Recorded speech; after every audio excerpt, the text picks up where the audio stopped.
Hello everyone, आज इस video में मैं आपको बताने वाला हूं कैसे मैं स्टॉक्स को एनालाइज करता हूं और कैसे मैं ये कंफर्म करता हूं कि मुझे पोजीशंस बिल्ड करना है किसी भी स्टॉक्स में।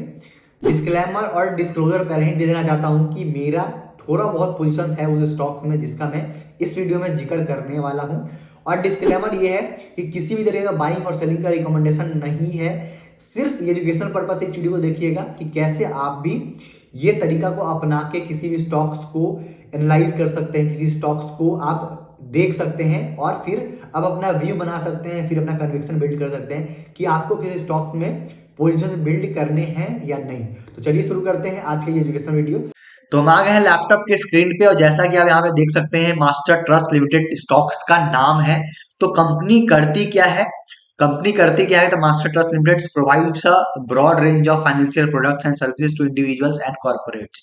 इनका सर्विसेज अगर ऑफरिंग्स देख लेंगे यहाँ पे, तो बेसिकली ये जो है ट्रेडिंग यानी ब्रोकर है, ये कंपनी है। तो ब्रोकर है ये कंपनी, ब्रोकिंग का इनका बिजनेस है और इसमें ये अच्छा खासा बिजनेस कर रहे हैं। इनका जो कहाँ कहाँ ये काम कर रहे हैं तो आप देख सकते हैं कि ये इनका जो नेटवर्क है वो कहाँ कहाँ है। तो ये पंजाब में लोकेटेड है, हरियाणा में लोकेटेड है, दिल्ली में है, चंडीगढ़ में है, उत्तर उत्तर प्रदेश में है।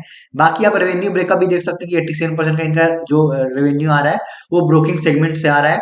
बाकी 8% आ रहा है इनका, followed by investment trading in securities से, और पोर्टफोलियो मैनेजमेंट से 2% आ रहा है, और एंड अदर से 3% आ रहा है। तो मोटा मोटी इनका जो बड़ा बिजनेस आ रहा है वो आ रहा है इनका ब्रोकिंग के बिजनेस से।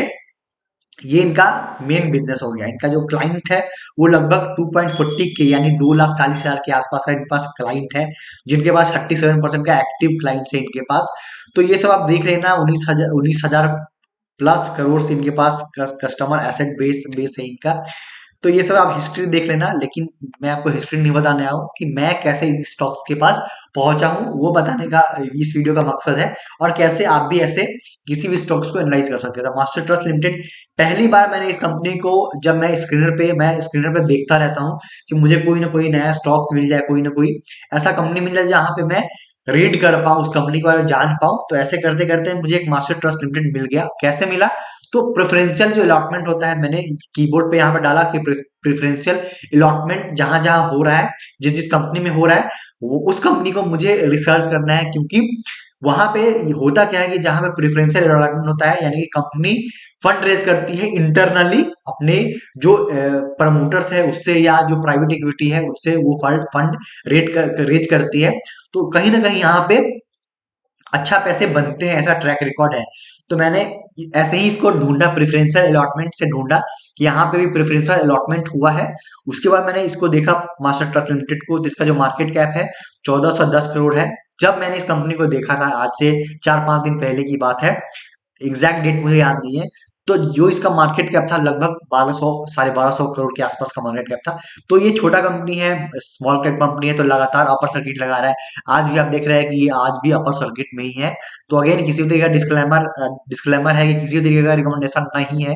आप सिर्फ ये मत देखो कि आपको ये स्टॉक्स बाई करना है, वो पर्पज ही नहीं है। कि कैसे किसी स्टॉक्स को आप भी रिसर्च कर सकते हैं, वो इस वीडियो का पर्पज है। तो वहां पे मैंने पी देखा, तो उस टाइम पी चल रहा था लगभग 15 के आसपास का पी चल रहा था। आरओसी 25 का है, आरओई 19 का है, 20 के आसपास का है। डेट कंपनी के पास नहीं है, कंपनी के पास ये बहुत ही मुझे एक अच्छा चीज लगा कि छोटा कंपनी है लेकिन डेट नहीं है कंपनी के पास। फिर ईपीएस भी बहुत ही अच्छा है। उसके बाद मैंने देखा कि कंपनी का जो इन्वेस्टर्स है उनके पास प्रमोटर्स होल्डिंग कितना है। तो वहां पे मुझे दिखा कि 75% के आसपास का प्रमोटर्स होल्डिंग भी है। जो मैक्स होता है वो वहां पे होल्डिंग भी है। तो वो भी मुझे बहुत ही अच्छा लगा कि होल्डिंग भी अच्छा खासा है प्रमोटर्स का। फिर मैं चलता हूँ आगे के यानी क्वार्टरली रिजल्ट पे। तो क्वार्टरली रिजल्ट में आप देख सकते हैं कि पिछले 4-5 क्वार्टर में लगातार इंप्रूवमेंट है सेल्स में। आप लगातार आपको इंप्रूवमेंट दिख रहा है, यानी कि थोड़ा बहुत ही, लेकिन आपको ग्रोथ दिख रहा है। उसके बाद मैंने नेट प्रॉफिट देखा। तो नेट प्रॉफिट में भी आपको एक क्वार्टर का छोड़ दो, तो यानी कि मार्च 2023 का क्वार्टर छोड़ दो, वहां पे थोड़ा सा डिक्रीज हुआ था, 19 करोड़ से 17 करोड़ हुआ था। लेकिन उसके बाद से ये लगातार बढ़ ही रहा है। और दिसंबर जो क्वार्टर आया है वो भी ऑलमोस्ट जो सबसे अच्छा क्वार्टर रहा है, यानी प्रॉफिट में सबसे अच्छा रहा है ये क्वार्टर रहा है, और रेवेन्यू में भी लगभग सबसे अच्छा क्वार्टर रहा है। जो पिछला जो 10-12 क्वार्टर्स का हमारे पास यहाँ पे जो ट्रैक रिकॉर्ड है। उसके बाद हम चलते हैं प्रॉफिट एंड लॉस स्टेटमेंट पे। तो प्रॉफिट एंड लॉस स्टेटमेंट में अगर हम देखते हैं बात 2023 का या पिछले 4-5 साल का ही हम देख लेते हैं, तो 2018 से देख लेते हैं तो 150 करोड़ था, फिर 19 में 134 हुआ, फिर 136 हुआ, फिर 225 हुआ, फिर 331 हुआ, और अभी 339 करोड़ का है। तो मतलब बहुत ही अच्छा ग्रोथ नहीं है, लेकिन ठीक ठाक कंपनी ग्रो कर रहा है। वहीं पे प्रॉफिट हम देख लेते हैं, तो प्रॉफिट बहुत ही अच्छा ग्रो किया है, यानी 10 से 17 हुआ, 17 से 12 हुआ। 20 खराब टाइम था क्योंकि वहां पे कोविड का टाइम था, तो उसको हमको इग्नोर करके चलना चाहिए। उसका 34 हुआ, फिर 56 हुआ, और फिर अभी 66 यानी 66 करोड़ का प्रॉफिट कंपनी कर रही है। ट्रेडिंग 12 मंथ का जो प्रॉफिट है वो 87 करोड़ का है। तो ये भी ऑलमोस्ट सबसे हाईयर साइड पे है प्रॉफिट भी। तो यहाँ तक मुझे सब कुछ ठीक ठाक लगा कंपनी में।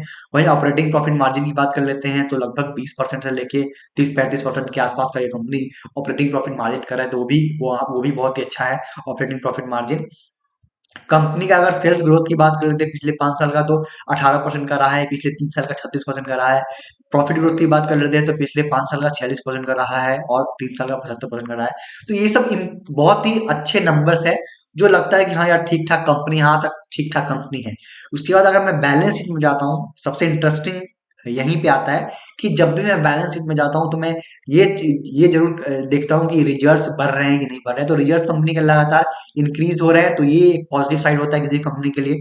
अगेन फिर ये भी देखना होता है कि बोरिंग्स जो है वो रिजर्व से कम हो। बोरिंग्स बढ़ रहा है कंपनी का, तो यहाँ पे कंपनी का बोरिंग्स बढ़ रहा है 97 करोड़ से 159 हुआ, 59 से 262 करोड़ का हुआ। यहाँ पे सितंबर 2023 का डाटा हमारे पास अवेलेबल है। तो कहीं ना कहीं बोरिंग्स बढ़ा है, लेकिन रिजर्व से कम है, और डेट टू इक्विटी भी कम है। तो कंपनी के पास मतलब ज्यादा मेजर इशू नहीं है कि डेट बहुत ही बड़ा इशू नहीं है कंपनी के लिए। अगेन हम चलते हैं, उसके बाद मैं देखता हूँ क्या हूँ कि अदर एसेट्स में कंपनी के पास कैश कितना पड़ा हुआ है। ये मेरे लिए बहुत इंटरेस्टिंग हो जाता है कि कंपनी के पास कैश है या नहीं। अगर कंपनी के पास कैश है तो मुझे बहुत ही अच्छा लगता है कि कंपनी के पास कैश है। और कहीं ना कहीं मुझे लगता है कि जहां पे कैश है वहां पे जो प्रॉब्लम, ऐसा नहीं कि प्रॉब्लम नहीं हो सकता है आगे चल के, लेकिन कहीं ना कहीं कम प्रॉब्लम होगा अकॉर्डिंग टू वहां पे जहां पे डेट ज्यादा होता है। तो कैश जो है कंपनी के पास वो लगभग सितंबर 2023 के जो हमारे पास डाटा अवेलेबल है, यानी जो सितंबर 2023 का जो क्वार्टर हुआ था, वहां पे 1359 करोड़ का कैश था। तो 1359 करोड़ का कैश, और यहाँ पे अगर आप मार्केट कैप देखेंगे तो अभी भी, यानी कि पिछले 3-4 दिन से लगातार अपर सर्किट में ही है कंपनी, और अभी भी 1410 करोड़ का मार्केट कैप है। यानी कंपनी जितनी बड़ी है, यानी कि जितना बड़ा कंपनी है उससे ज्यादा उस कंपनी के पास कैश था। अगेन अभी 1400 करोड़ का हो गया है, तो अभी कैश कम हो गया है कंपनी के मार्केट कैप से। लेकिन जब मैंने इसको देखा था तो 1250 करोड़ के आसपास का था। तो मुझे बहुत इंटरेस्टिंग लगा कि यार कंपनी के पास, कंपनी का जो मार्केट कैप है उससे ज्यादा उसके बैंक में कैश पड़े हुए हैं। तो बहुत इंटरेस्टिंग लगा कंपनी, और यहाँ पे प्रमोटर्स का होल्डिंग भी है। एक चीज और है, यहाँ पे अगर आप नीचे जाएंगे, बैलेंस शीट हो गया, कैश फ्लो आप देख सकते हैं कि कैश फ्लो भी यहाँ पे पॉजिटिव कैश फ्लो है। ऑपरेटिंग कैश फ्लो भी पॉजिटिव है, तो ये भी एक पॉजिटिव साइन होता है किसी भी कंपनी के लिए। शेयर होल्डिंग पैटर्न में मैंने बता दिया कि लगभग 75% का यहाँ पे प्रमोटर्स का होल्डिंग है। पब्लिक की होल्डिंग में आप जाके देखेंगे तो जो मेजर होल्डिंग है 12 यानी 14.5% भी, जो बड़े जो निवेशक है, बड़े जो स्ट्रांग हाथ होता है उसके पास होल्डिंग पड़ा हुआ है। उसके बाद अगर अनाउंसमेंट में जाते हैं तो यहाँ पे आप डिस्क्लोजर यहाँ पे आपको दिख रहा होगा 6 फरवरी का डेट में। तो यहाँ पे जब मैंने क्लिक किया कि सेबी का रेगुलेशन मतलब कुछ डिस्क्लोजर था, तो वहां पे मुझे दिखा कि यहाँ पे कंपनी का जो प्रेफरेंशियल अलॉटमेंट हुआ है, जो मैंने आपको पहले बताया जिस कारण मुझे ये कंपनी मिला, तो वो मैंने फिर देखा, चेक किया कि कौन कौन सा इसमें पार्टिसिपेशन हुआ है, किन किन लोगों का पार्टिसिपेशन हुआ है। तो यहाँ पे मुझे दिखा कि यहाँ पे प्रमोटर्स ने भी पार्टिसिपेट किया। पहले हम देख लेते हैं कि 1,25,000 कन्वर्टेबल वॉरेंट्स का ये एक्विजिशन हुआ है। ये कौन है, तो चिराग सिंघानिया है। नीचे हम आ जाते हैं, यहाँ पे आपको दिखेगा मास्टर ट्रस्ट लिमिटेड। यहाँ पे पहला नाम दिख रहा है आपको राजेंद्र कुमार सिंघानिया का, चिराग सिंघानिया, हरनीश कौर अरोड़ा का। तो ये 3 नाम हम जाके देखेंगे कि हमारे जो यहाँ पे शेयर होल्डिंग पैटर्न में है कि नहीं है। तो यहाँ पे शेयर होल्डिंग पैटर्न में आपको यहाँ पे राजेंद्र कुमार सिंघानिया दिख जाता है, हरजीत सिंह अरोड़ा दिख जाता है, हरनीश कौर अरोड़ा दिख जाता है, और फिर यहाँ पे एक और नाम हमने देखा था चिराग सिंघानिया। यानी कि जितने नाम आपको यहाँ पे दिख रहे हैं, और भी बहुत सारा नाम नीचे भी है, यानी सारे के सारे नाम आपको होल्डिंग में भी दिख जाएगा। तो सारे ने पार्टिसिपेट किया है प्रेफरेंशियल अलॉटमेंट में।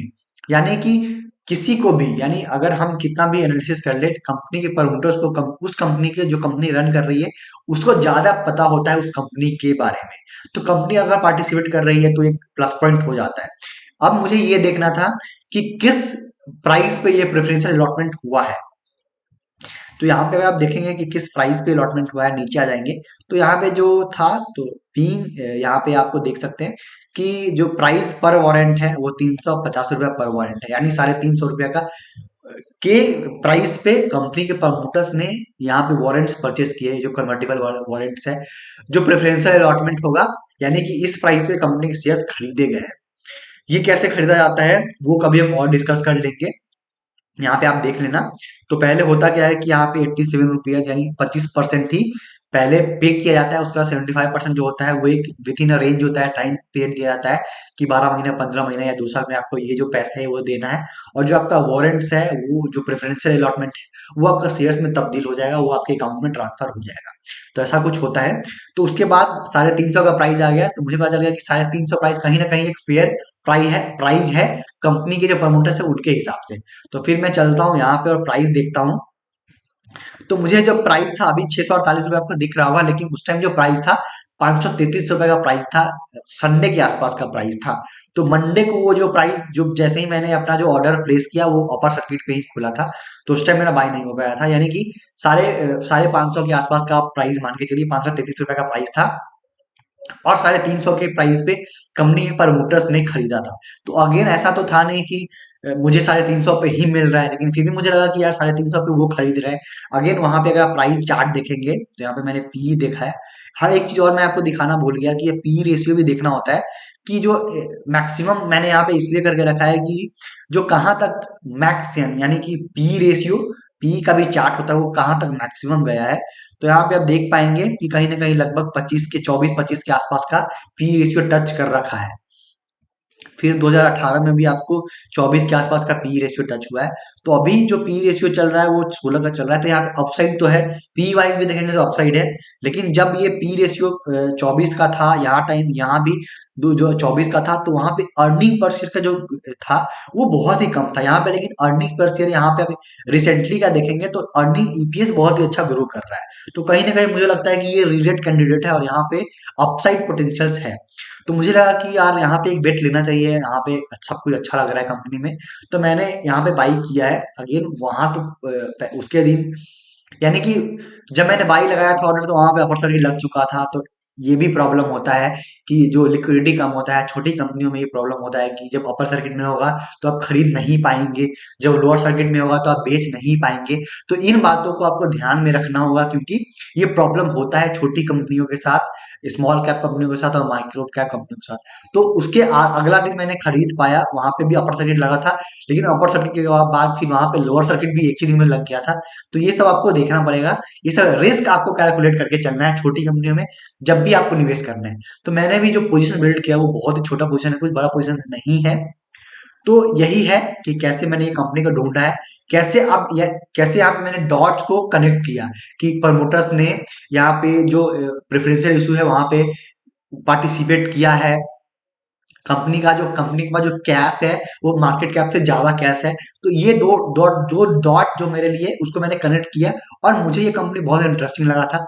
तो इस कंपनी को मैंने बाय किया था। अगेन डिस्क्लेमर और डिस्क्लोजर मैंने पहले ही आपको दे दिया। ऐसे करके आप भी कंपनी को रिसर्च कर सकते हैं, एनालाइज कर सकते हैं, फिर बाद में अपना कन्विक्शन बिल्ड कर सकते हैं। क्योंकि बिना कन्विक्शन खुद के बिल्ड किए हुए आप मेरे भरोसे पे या किसी और के भरोसे पे अगर बाई करेंगे तो आप हमेशा फंसेंगे। तो आप अपना रिस्क देख के ऐसे रिसर्च कर सकते हैं, ऐसे रिस्क देख के ही अपना कोई भी पोजीशन बिल्ड कीजिएगा और ऐसे रिसर्च कर सकते हैं। वीडियो का यही मोटिव था कि ऐसे आप कंपनी को ढूंढ सकते हैं, एनालाइज कर सकते हैं या फिर अपना पोजीशन बिल्ड कर सकते हैं। वीडियो कैसा लगा है, इंटरेस्टिंग लगा है, नहीं लगा है, कुछ आपको सीखने के लिए मिला है, नहीं मिला है, जरूर कमेंट करके बताइएगा, जिससे मुझे बहुत ज्यादा मोटिवेशन मिलेगा। लाइक कीजिएगा क्योंकि मैं बहुत हार्ड वर्क कर रहा हूँ, आपकी मदद की जरूरत है। आप वीडियो को शेयर कीजिए, लाइक कीजिए, कमेंट कीजिए, जिससे यूट्यूब का जो एल्गोरिदम है मुझे और भी लोगों के पास रिकमेंड कर पाएगा, ये वीडियो और भी लोगों तक पहुंच पाएगा और भी लोग इससे बेनिफिट उठा पाएंगे।